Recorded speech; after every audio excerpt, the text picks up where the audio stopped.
नमस्कार, मी सौ प्रज्ञा.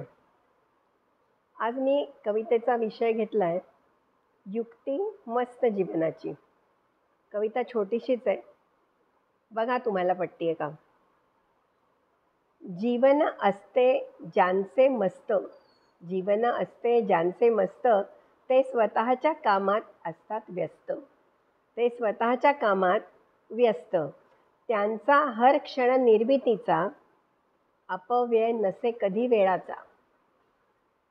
त्रासलेले दिसतात तेच लोक, त्रासलेले दिसतात तेच लोक, दुसऱ्यांच्या खुशीने जे होतात त्रस्त.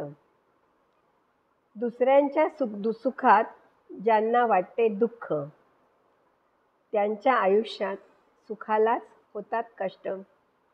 त्रासलेले दिसतात तेच लोक, दुसऱ्यांच्या खुशीने जे होतात त्रस्त. दुसऱ्यांच्या सुखात ज्यांना असते दुःख, ज्यांच्या आयुष्यात सुखालाच होतात मग कष्ट.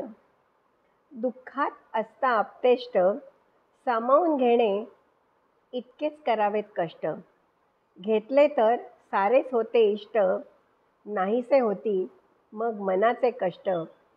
नाहीसे होतील मग मनाचे कष्ट. हीच तर आहे युक्ती जीवनाची मस्त. हीच तर आहे युक्ती जीवनाची मस्त.